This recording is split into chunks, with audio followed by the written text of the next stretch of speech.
Hey everybody, it's Tuesday. And welcome to this week's edition of Hook, Line, and Striker. I'm Josh. And I'm Emily.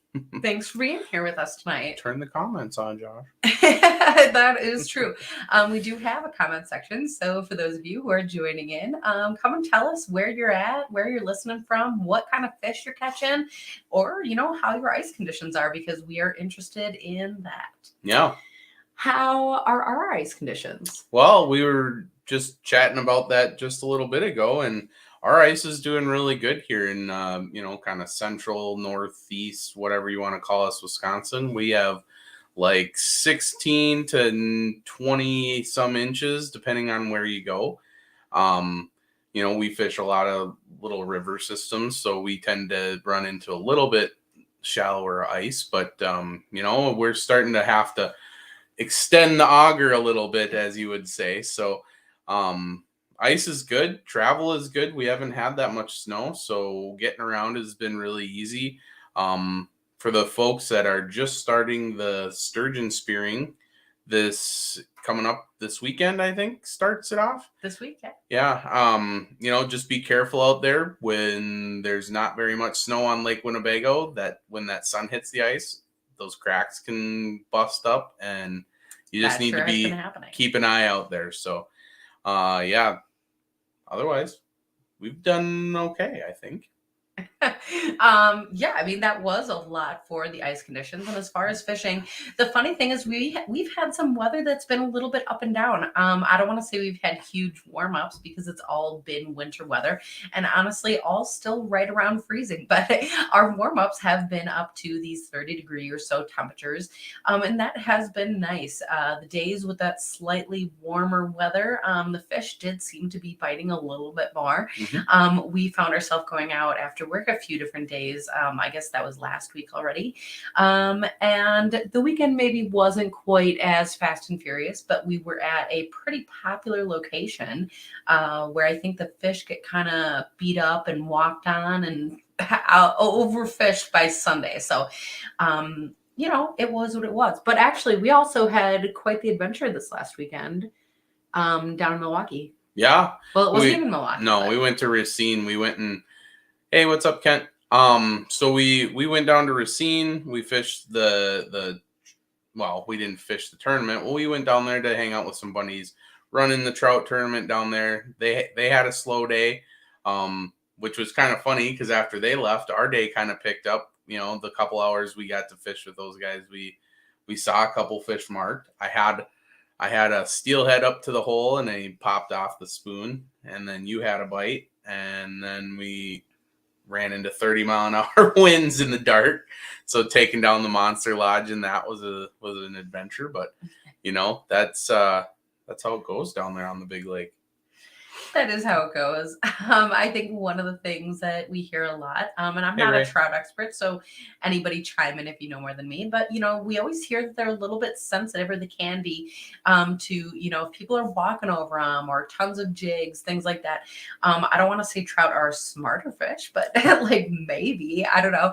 And we did find that once people kind of filtered off the ice and we kind of stayed after other people, once the ice around us did calm down a little bit, again, we're fishing really shallow conditions. And so those fish were able to kind of come in, and we did have a small window where we got a few bites. But I think, like you're saying, that wind took over and just kind of shifted everything. And that's how fishing goes. Mm-hmm. Cool. So if anybody else has any other comments or, fishing reports or ice reports, let us know where you guys are at and how that is going for you guys. We have kind of a fun weekend of fishing coming up, so can't wait to tell you about that next week. Mm-hmm. But for now, oh gosh, I just got distracted. Hero Fishing is watching from Lake Cascade. Yeah, they just sent me a bunch of pictures. That's talk about an awesome place. So talk about destinations. Let's talk about one more and bring Dan into the show. Hey, Dan. Hey, Dan. How's everything with you guys? Good. Yeah. Thanks for being here. Well, I'll start by introducing myself. I'm Dan Thibeault from Winnipeg, Manitoba here, and I've been pro staff with Quantum and Striker Ice, which is phenomenal ice fishing and rain gear. Team Canada Pro, Luz, and Jeffy Hogger, Striker King, and Salmo. And I've been fishing now for probably 35 to 40 years. And I've been married for 40 years also. Got a daughter and a son, and I got 4 grandkids, two boys and 2 girls. So that keeps us busy, let me tell you. That is actually really awesome. And you almost answered my first whole question of, tell us about yourself. So thanks for that. With that, can you remind us the location generally where you're at? I'm in East St. Paul. That's where it's a little community just outside of Winnipeg, and it's about 3,000 people, and it's a great, safe community to raise kids and everything else. And it's close to hit the main roads to get out to the ice and do some fishing pretty fast. We got world-class fishing. I'm about 40 minutes away from some of the world-class fishing on Lake Winnipeg here for walleye, so it's not very far. That's really lucky. How has ice and travel been out there for you guys? Well, right now we got about, I would say, probably 36 to 37 inches of snow. The last couple of weeks, 2-3 weeks, has been 30 to 37 below with the wind chill at minus 51. We have approximately 45 to 48 inches of ice right now. And we were out Sunday, and I have the new Jiffy Rogue, and I had a 10-inch flight, and the head of the motor was touching the ice by the time I went through. So I wish I could show you a video of it, but it's just amazing how thick the ice is. Right now, it's not advisable to travel at all on the lake with the trucks. There is some warriors that are trying, but they're getting stuck and blowing the front transfer cases of their trucks and whatever. But most of the people that are on there right now are either using snow machines, quads with tracks, trucks with tracks, rangers with tracks. Basically, they're the ones that are going to the hot fishing spots all over the lake, right? Because you can get wherever you want. You can cross all the ridges. There is some 4, 5, 6 foot ridges on the lake already that you already got to cross. They're going to get a lot bigger in March when the temperatures start changing from cold to hot. They're going to be up to 12. I've seen them up to 16 to 20 feet high. So there's some pretty big ridges on this lake. It can get pretty mean, So I've been on the lake when there's they call them ice quakes, and the water comes out of the hole 8 to 10 inches, and it's pretty scary. If you never experienced it before, it's something that it's scary. Well, and if you're saying that you've been through it before, as somebody who's never been through it, oh man. I have, and it took us about 2 hours to get off the lake because there was a 4-foot crack that developed, and we were on the wrong side of it. So we had to make about 23 miles to get off the lake that night. So it wasn't fun. We had a convoy of 12 trucks, and if it would have been got dark, we had had to stay on the lake because you couldn't see the snow was blowing across the ridge and covering the water. So you didn't want to take a chance of putting a truck in the water, right? So right. When it gets dark on the lake, you stay on the lake. Set up your ice shelters and fish all night. I guess that's the safest way to do it. Yeah, until you experience it, you'll never know. But I mean, you and Josh have to come down and bring a bunch of friends, and we'll take you out on the lake and catch some monster walleye. I was about to say, yeah, that sounds really great. Like big crack and being stuck on the ice. No, but I mean, I think one of the things is going with somebody who kind of knows what they're doing. When you have experience on a lake, that goes a long way. And when there's big fish to be had, certainly that is enticing. Well, you catch a 30-plus walleye, and when you see the head coming up the hole and the water's coming up the hole, you get really excited. Let me tell you. It's even if it comes off the hook in the hole, it won't go down. You have time to pick it out of the hole because the walleye can't turn around, and the only way they'll go back down is head first. So that's why you always see the release of a big walleye is always the head first, because you'll never put it down with a tail because it'll just sit in the hole and it'll stay there for hours until you turn it around. So, oh my gosh. Yeah, it's amazing. A friend of mine didn't believe me that about 3 trips ago, and I said, just leave it there. He wanted to tie it with with a hook and just leave it on the rod. And I said, you won't have to worry about it because it ain't going nowhere. And he finally trusted me, and he tried it, and it stayed in the hole for about 20 minutes. And he said, I would have never believed that, but it's true. They won't go down backwards. Yeah, I mean, I guess like they can't swim that way. Their fins don't work like that. So weird. Well, they're huge. You got 20, 21, and 20 inch, 22, 23 inch girths around their body. So they're a fair sized walleye, and they've got that emerald green color because of the color of the water and all that. So that's why they call them the greenbacks around here. So a lot of Americans, they come up just for that fish, to mount a fish, a replica. Most of the Americans, I would say that they leave or let go and release probably 90 to 100% of the fish. So a lot of the big fish, a lot of the fishermen here, they always release them. There's a few that are kept because they swallow the hook so bad that they bleed so bad they're going to die anyway. So that's the only reason they keep them. But most 99% of the time, most of the fishermen release them, and so other people can catch them and enjoy them. So it's a world-class lake, and I welcome all you American friends and new friends to come and try it, because it's hot right now. The fishing is really, really good all winter long. And you know what? With the technology that we have nowadays with the Garmin Live Scope, teamed up with the 360 Humminbird 360 imaging, you can go to a spot. You can see 360 feet around you, and you can see which way the fish are coming towards you or going away for you. So if they're going away from you, you just go drill another hole 360 feet and go intercept them, and use your live scope, and you can see everything. It's just amazing what you can see on these two products. And I fish with a guy that's got a live scope, and you know what? He'll catch every suspended fish that's out there because he can see it come to him. It turns around. You can see it on the screen turning around. You can see it opening its mouth and grabbing the lure. It's just amazing. It's the technology that we have nowadays. The fish got no hope in heck, to get away from you. But what a combination of electronics that are coming up. And there's always new stuff coming out on, down the pipe. So I'd hate to see it in a couple of more years, what they're going to have. What I heard that Garmin might have is a 3D imaging. So that's coming out. So that's going to be amazing. You can tell even the species of the fish by just the shape of what's on the screen. So it's cool.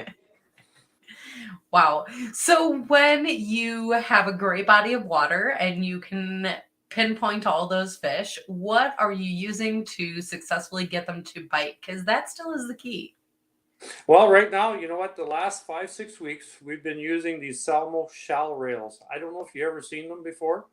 They have a rail on the top of the body, and when you're down, your clevis goes one way, and then if you lift up, it goes back an inch the other way. So it's the bait is constantly swimming up and down, and just by doing some slow motions, the walleye just swallow them. We've tried them. We've got them because I'm the Salmo Pro staff.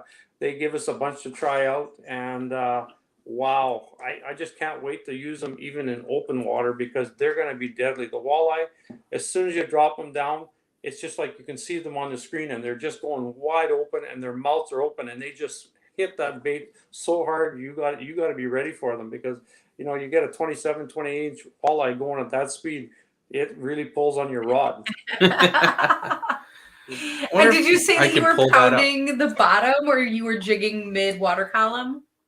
Well, when we first start, we hit the bottom just to get their traction. Then we try to lift it up about 3 to 4 feet from the bottom. Even 2 feet would be sufficient, because you know what? The walleye, when they're swimming vertically, they can see up a lot better than they can see forward.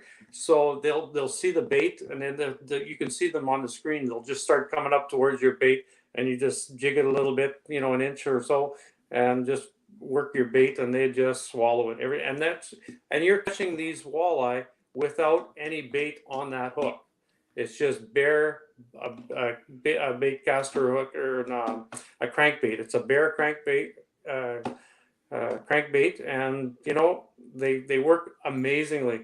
And another one that we've been using is the chubby darter. Hold on. Before you do that, because actually Josh was just able to pull up the rail shad that you were talking about, and we actually just can get it on the screen. So for people who are wondering what we are talking about, that's yeah. And then did you have a favorite color or pattern here? Oh, look at that one. I use the fire tiger and the blue one. Yeah, that one there. That's a fantastic one. And I also use the glow one, the white one. They're all good. I just have 3 or 4 of my favorites that are amazing, and I eventually want to get them all. And that's a really good one. They're just fantastic baits, and the action of them is just out of this world. Like, people should try these because I recommend them highly. That's an interesting. Yeah, that's pretty cool. So that's an interesting take. That's the crayfish, and it's the lure. You would think the lure's backwards, but it's not, because the crayfish swim backwards. So that's kind of cool. You could use them for bass fishing too. They're not only for walleye, but we've been testing them on the water for salmo, and people used to use the chubby darter here for years and years, and then it kind of died off, and then now they're right back at the chubby darters big time. And we use all other crankbaits also, like the live targets, the jackalls and stuff like that. And there's a lot of people that make custom crankbaits around here, and there's some Element bait custom baits. He makes phenomenal. He's a great painter, and he's made a lot for myself and other people around here. So if you want a specific color, you can have a custom made bait that you're the only one that's going to have, or whatever. But you know what? These fish, these walleye, they'll bite on jigs. There's the days that they'll just bite on a jig. There's days that will bite on flutter spoons. But the last 5 weeks, we've been catching them with these shad rails big time. So we've caught some monsters. So it's so people, Cabela's has them all. So I know Cabela's here sells them. I imagine you guys have Cabela's and Pro Bass, so they probably have them out there in the States. I'm sure of it. So, but that's what they've been hitting the last 5 weeks on the water for us. Wow, that's cool. And then the other thing that you were mentioning is that when you have really great graphs, those fish might be moving around. The other thing that you mentioned before that is that you have really tough conditions. So how do you balance all that moving around and finding fish with, all of your lake conditions? Well, you know what? Going with stone bills, we have, I got an Otter 200 flip tent. So once you got it flipped, or the first thing we do when we first get to a site, we'll punch a hole, we'll throw the electronics down to see where the fish, if there's any fish there at all. If there's not, we won't even set up camp. We'll just move another quarter mile or whatever, a different spot where we already got waypoints. We'll drill it, and if we start marking fish, and we'll put the live scope or the 360 imaging, you'll find your pods of fish right away, and then you'll see which direction they're going. You set up camp, and you intercept your fish as they're moving, and then we'll just set up our propane, because you know what, when it's 35 below out there and the wind's blowing, you want to get out there pretty fast out of the wind. So we'll set up our my flip. We'll set up our Mr. Big heaters and drill all their holes and get nice and comfortable and fish. And here we go. So it's a different world than where you guys are from, because I don't think you guys get that 37 below weather. And not nearly as frequently as you do. Oh, we had probably 4 to 5 weeks of cold weather here so far, and that's why our ice is pretty thick. It's going to get 5 feet thick yet. We've had over 5 feet of ice here on the lake a couple of years ago, and it's getting to that point right now. It's pretty thick. Wow. Like, how do you drill with so many extensions on your auger? It's with your hands above your head.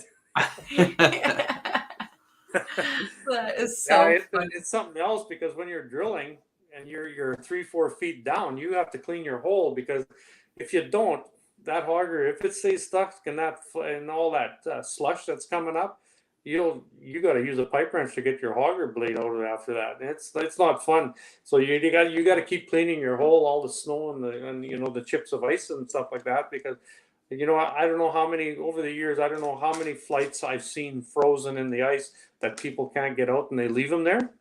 So other people, they'll take their time and they'll drill all around them and they'll take them out, and they got themselves a flight of for their augers, right? And I've seen quite a few over the years.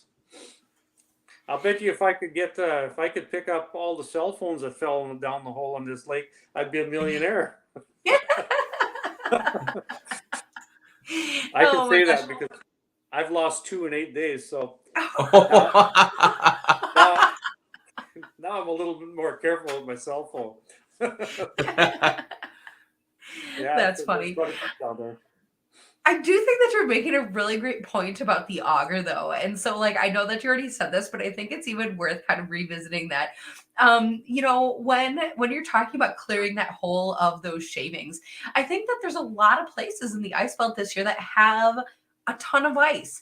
And the thing about that is so often you see like the auger ad and someone goes out there and they rip right into the hole and they rip it out and then it splashes everywhere and it's like awesome. It's like we all want to like look cool while we're doing it if we can. But I mean, I think that especially if you're going to especially the drill augers, when you are clearing the shavings out of that hole, that is just a little bit less resistance that you're putting on your auger. So it's going to work a little bit better, but it's going to cut a little bit better. And just so I think that you had mentioned a few other things as well. But when you are drilling those holes, especially in deeper ice, when you can clear those ice shavings, that is the way to go. Well, and one more thing is like you're gonna save on your battery life too. So if you even for us, I can get an extra 10 holes, 15 holes just by making sure I clear the ice halfway through, and there's no water in it yet. You just clear the snow out and you're running your drill a little bit more, but there's no resistance because there's no weight on it. So you can get a few more holes out of your battery by clearing those holes out. Exactly, and like the new Jiffy Rogue, it's got 2 speeds, and you know what? When you're getting in that thick of ice, you're probably better off to go in the home mode, which is a lot slower. It's a little slower than the zoom speed, but you know what? You get a lot more holes. And you know what? You're not in a race to drill holes in 4 feet of ice because you'd kill yourself. You'd wear yourself right out for one. But cleaning the shavings out of the hole, you'll probably get, I'm going to say, probably 10 extra holes out of that battery life. Like we tested them this weekend, and out of 2 batteries in that thick of ice, we were drilling. We weren't drilling all the way through, but we were drilling probably 36 to 38 inches before we hit the water, and we drilled about 45 holes. And you know what? One battery did 25 and the other battery did 20. So, that's not bad. That's pretty good for electric auger and that thick of ice, that's for sure. That's more holes than I want to do in that thick ice. Well, you know what? When you start drilling, most of the guides will drill a lot of holes, for their clients and stuff like that, because if they move lots, they have to, if they got 20 clients, they're drilling 20 holes right off the bat, but they're going to drill a lot more than that. So a lot of the guides that are on the lake right now, they're not using their electrics anymore. They're using their gas ones now. So they're a little bit more power, and they you don't have to worry about charging batteries or nothing like that, right? So now they're starting to drill 8-inch holes and 9-inch holes instead of 10-inch holes.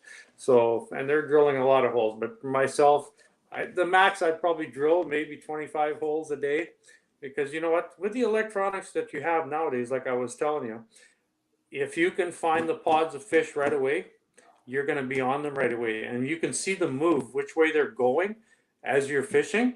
So if they're gone, they're fishing, they're going say north, and they're moving past your 360 degrees, and you know what direction they're going. All you have to do is close your tent, and all the heaters and all that are all in the tub. So it's nothing. You start your sled and you move 200 and 360 feet straight north, you drill another hole, and guess what? You're right on your fish again. And it's the fastest and easiest way to catch fish is with your electronics. Let your electronics do the thinking and all the work for you, because it saves you a lot of time and a lot of headaches, put it that way. Well, and if you don't have those electronics, then definitely go and get a guide who does have those electronics. Yeah, well, they're not cheap. They're, that's the kicker about them. But the live scopes are $3,000-4,000, and then your 360 imaging is probably just as much. So they work great as a team. But a lot of the guys that have them here, they'll have the live scope, the Garmin live scope, and that's still a really helpful tool just by itself. Even the 3 imaging by itself is a great tool to have, because you can. I prefer the 360 Hummingbird for one reason, because you can see the fish coming in at what direction they're coming, if they're swimming away from you or they're coming to you. So to me, that's a big advantage. But the live scope, in other words, you can see there's a lot of the suspended fish, and you can really clearly. And that's what I like about the live scope. That's awesome. So when we're talking about the extreme conditions that you are fishing in, you're talking about this cold weather that you're having, -30 and wind and all of that. Sometimes that is an occasion that I might even wimp out and go and paint jigs in the basement or something. But sometimes, we do still go out. But as for you, when you're going out frequently in weather that is that cold, we hear all the time online, people are asking, how do you layer? How do you prepare? How do you keep warm? Do you mind at hinting at how you get ready for weather that extreme? Well, the first thing, I will never go anywhere without my Striker climate suit or my Apex suit, because Striker, I've been pro staff with them for 6-7 years now, and I had Striker before I was pro staff for them. And I'll tell you what, I believe in that product 110%. It's probably the best winter gear and summer gear probably on the market today. It's unbelievable. It breathes, it's light, it's warm. You can feel your body heat in it as soon as you put it on, and it's wind resistant. You can go in that 37 below weather and you can fish outside. If you got the wind to your back, you don't even know it's windy, because you're so nice and warm with them. I wouldn't go anywhere without my Striker gear, and I highly recommend anybody that fishes in that kind of climate, or even in the winter fishing, to buy Striker gear, because it's worth every penny it's worth, period. And their summer gear, their rain suits, the Evolve and the Adrenaline. I don't know if you guys ever tried them, but I'll tell you what, they're the driest suits I've had in the last 30-40 years. I've had all kinds of them. And we went sturgeon fishing in BC, and I sat in a wet boat seat for 3 days, and my pants and everything was dry underneath. And it's just amazing, amazing product. So that's how I keep warm, is with my Striker gear. And then as far as for winter suits, you had mentioned the climate and the Apex, but are you putting like a bunch of layers under that, or what does that look like for you? You see this hoodie right here? Striker hoodie? That's the only thing I wear underneath my coat. And you know what? And I just wear a pair of pants underneath my bibs, but really you could just go in long johns underneath your bibs and you'd still be toasty warm. And just you have Striker gear, I know that, but just by putting it on, you can already feel your body heat creating in the suit already, and it doesn't take long. As soon as you put it on, you can feel the heat. Well, the rain suits are the same way. As soon as you put them on, you can feel the instant heat of your body in them, and it's a great feeling to be warm instead of cold, let me tell you. Yeah, except for not the Evolve suit. It's a really awesome black suit for rain gear. I love it, but it is super, super ventilated, so it will not keep you warm. And I think that especially when we talk summer, that is in some people's interest. That's exactly what they're looking for. But and I think I'm looking at maybe even a Denali suit because there's even insulated options that are super warm. And I actually saw Donnie Obert. So he's not quite in Canada, but way up north, kind of there in Minnesota. And he, the other day, went out on a snowmobile in his rain gear because he said that the insulation was actually warm enough for those pretty decent days. So I thought that was awesome. How cold was it? Well, it was a How pretty cold sunny was day, it up but I mean, it's like winter, so it was pretty cold up there. I think it was like, I don't know, in the teens.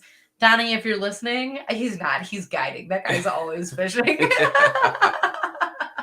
Well, some of the Striker insulated rain gear it's warm. Let me tell you, it's awesome gear. So, and it breathes well and stuff like that. So I can see his point that he was probably hot enough. You know, if I wouldn't be going in my rain gear minus 37 with a wind chill of No. 51. But, you know, but some people might try it, but it won't be me. No, right. I'd rather be The other thing toasty that you warm. mentioned is that you do run the Climate and the Apex. So the Apex is brand new this year, and the Climate has been kind of a traditional favorite. How do you choose which one to wear each day? Well, you know what? I just got the Apex this year, and the weight difference in the two suits is amazing. But you know, I always did love my Climate suits. I've been wearing that, you know, on the lake because it's thicker, and you know, I just feel like it could be warmer. But to be honest with you, the Apex is just as warm as that one, and it's a little lighter, and it's really nice. I really I like both suits, so I can't even pick one because they're both my favorites right now.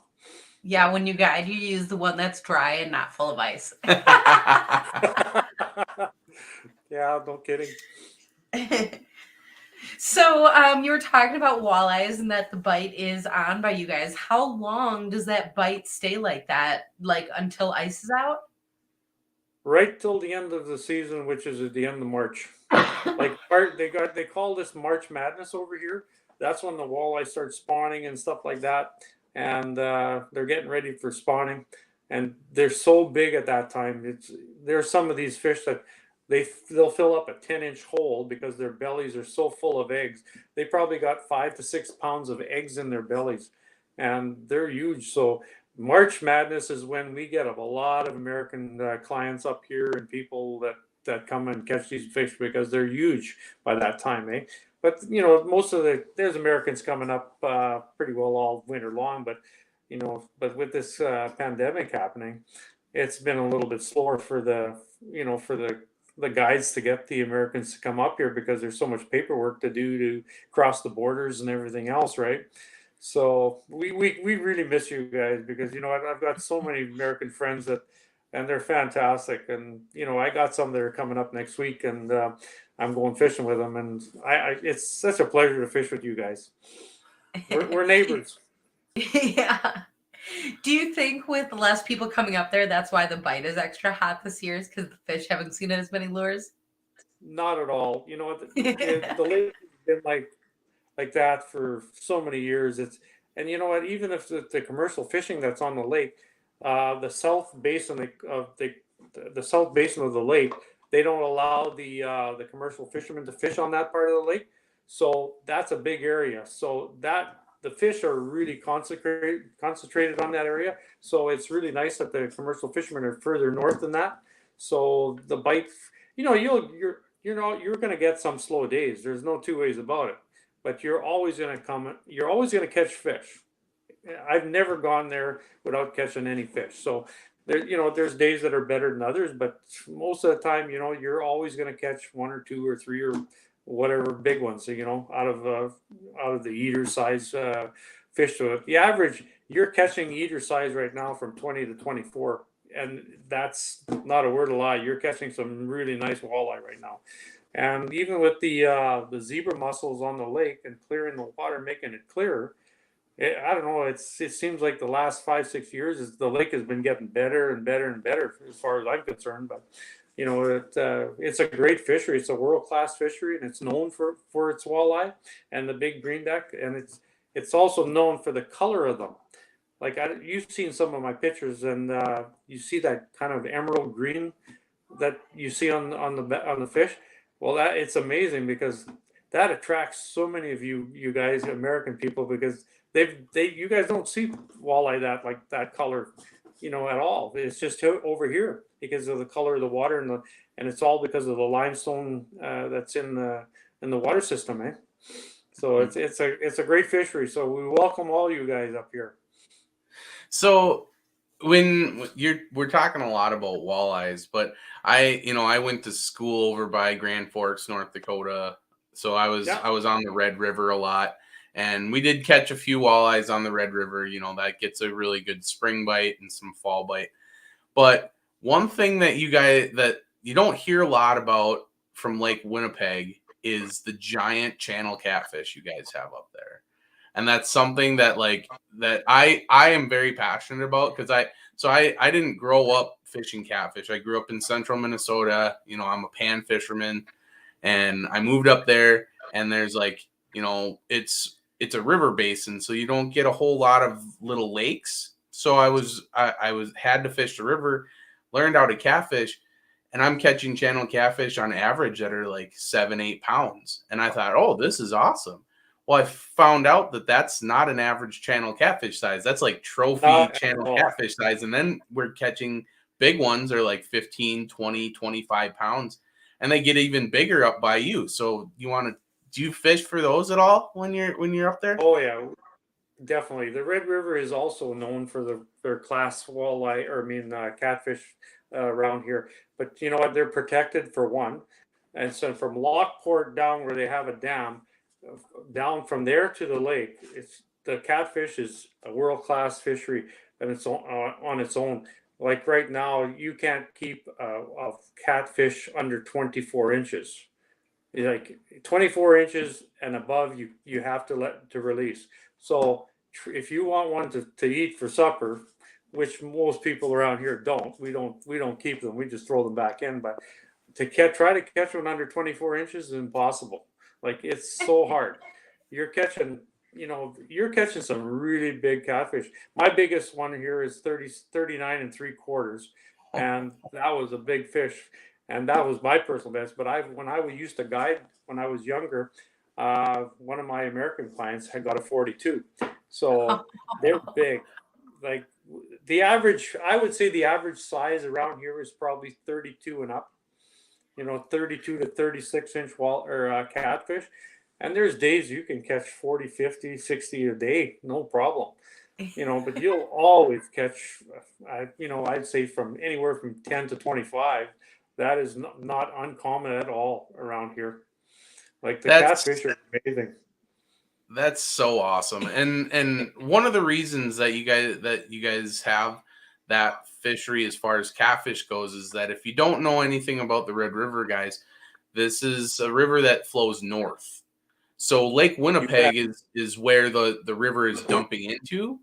And so that's why they're getting these big catfish, because that's where kind of like down south further south on the Mississippi you go, the bigger the catfish and stuff like that get. Same thing with the Red River, but there isn't a huge fishery for it. Although in the catfish world, everybody knows about it, but I just don't feel like the general public has gotten to experience that as much yet. And it's awesome to hear that you're like averaging 30 plus inch channel catfish. That's giant. It's big around here in the summertime. You see a lot of people catching catfish in the summertime. There's a lot of guides that guide for them here, and they're always booked. And they got big groups, and you know what? By catching and releasing anything over 24 inches, these catfishes keep getting bigger and bigger and bigger, and they're strong. They're a lot of fun to catch, and I'd love to take you guys up here. You guys ever come up here, drive up this way? You're a boat. You guys can both be a guest in my boat, no problem. That's awesome. Tell you, that's for sure. Well, and And speaking of non-sport fish, am I correct that or maybe just this last summer, I saw you fishing for some freshwater drum? Oh yeah, we went. You can catch some awesome big freshwater drums here. We call them like barn doors, right? Anything over 30 inches is a barn door. We call them around here, but I've caught them up to 32 inches, and that is one big drum. Like, and they Yeah. pull. They fight really. When we catch them on the White Mud River, on Lake Winnipeg or Lake Manitoba, and we also catch them on the lake and also on the river especially in the spring when the seasons just opens up. We catch them. You can catch them on all sorts of. We put pieces of a shrimp on the hook, and I can guarantee you're going to catch a drum because we use cut baits for big cats like tulip or sucker or stuff like that. They normally don't. They'll hit that too, but I mean in the spring. But if you put a shrimp on, you can just about bet your life that you're going to catch a drum because they just love the shrimp for some reason. But yeah, they're a class of their own. And there's also big whitefish, big northerns on the river. There's all kinds of fish on this river. You can catch master bullheads, which are really big around here. They're a good 13 to 14 inches long. Some of them, eh? So that's quite a big bullhead. So there's some awesome fishing on the Red River here also in the summertime. Well, even in the wintertime, right now it's just like a village out there because there's huts all over the place, right? Like it's just amazing. Right? I'd love to take a picture of some areas and it's just hut after hut. It's just amazing. There's some places there are probably 200-300 huts, in the corners and stuff like that. So it's nice to see. That's for sure. Fishing is big here. Gosh, that's like really exciting, to live in a world where everybody loves fishing too, but then it's kind of like you wish that nobody else loves fishing. Well, yeah. Well, it's amazing because we got such great fishing here over here, and we also have great hunting. The hunting is awesome around here also. So we got the best of all worlds here. It seems like, But I used to live in Alberta, and fishing out there is not as big as it is here. Let me tell you, because there's so much water in Manitoba and Saskatchewan and Ontario is just lake after lake after lake if you drive through Ontario, right? So and we're close to Lac Seul. So we used to have a cottage in Lac Seul, and I fished that lake for years, probably good 30 years, and there's amazing walleye fishing out there too, but it's a different type of walleye. They're a different color. They're all gold, black and gold out there. So it's a beautiful fish too. So, so it's you go to different parts of different lakes around here, and the color of the walleye is in so many different colors, eh? That's and cool. It all depends on the water and the rock on at the bottom of the lakes, eh? Yeah. So for people who are listening to all of this and getting really excited about the fishing in Canada, because how could you not feel like that at this point? How late does your ice season tend to go? Well, we go right to the end of, we start usually in November, beginning of November. There were some guys a little earlier this year because we got some cold weather right in end of October. So they were walking on the ice. They weren't driving or nothing on, but they were starting to walk on. At 2 inches of ice, they were starting to walk and start ice fishing around here. Well, you're always going to get the first people that go on there. They want to be the heroes, I guess. But I wait till there's a good 4 to 6 inches of ice before I'll go on there. I'll wait till there's a good foot before I even take a snowmobile or a quad. That's for sure. And most people at 15 inches they're driving on with their trucks and stuff like that. But it's you still got to use your head and stuff like that and be smart about everything on the ice because it can turn pretty bad in an awful short time if you don't be careful. That's for sure. And then do you expect to have ice like into April? Oh, we're gonna have ice till probably second week of May here. Usually the ice comes off just before the summer open water season. But there's years that there has been ice on the lake for open water season, and you go to different lakes that are open because Lake Winnipeg is not opened yet. So it's it's unbelievable how long it takes to open up the lakes. But if you get some good winds and some hot weather, it opens up usually by then. But I would say 99% of the time, or even 90% of the time, the lakes are open before the May long weekend. So we have a lot of ice to get rid of. We can send some up your way if you want. Yeah, I mean, like maybe in a few months I'll be wishing for that, but we have quite a good amount of ice right now, actually. Yeah. George is saying we go to the end of March, so it depends on, I guess, where you're at. Yeah. Well, you guys, I don't think you'll ever get 4 feet of ice out there, though, eh? No. You'd be amazed. And so, Dan, if people are interested, are you still booking trips for the year? So a lot of the guys are still booking right now. Oh yeah, definitely. Yeah, they're because you know what, like I say, they got openings because a lot of the American clients that they normally have aren't coming up because of the pandemic, right? So they have a lot of openings, and I think they're getting some better deals right now because they're probably hurting a little bit more than they normally do, and stuff like that, and that's their livelihood. So they're hoping that you guys come by and get all your paperwork and start coming across the line and start fishing with us. Yeah, it's worth it. Let me tell you, definitely worth it. But there is a lot of Americans that are still coming up, but not like they used to be. They'll book the hotels. Normally, the hotels at South Beach, which is a hotel beside the lake, it's usually booked by now, right till the end of March. And all the hotels in Selkirk, which are close to the lake, are always booked before that. But not this year. And the last couple of years, they haven't been because of this pandemic, which is it's a crime because it hurts the tourism around here big time, because they depend on it, So it's I just hope that you guys can start coming down pretty soon. Oh man, and with fishing opportunities like we heard from today, that'll be easy to get us to do. So for people who are looking to follow some of your adventures and continue to learn more about the fishing, can you tell us how they can do that?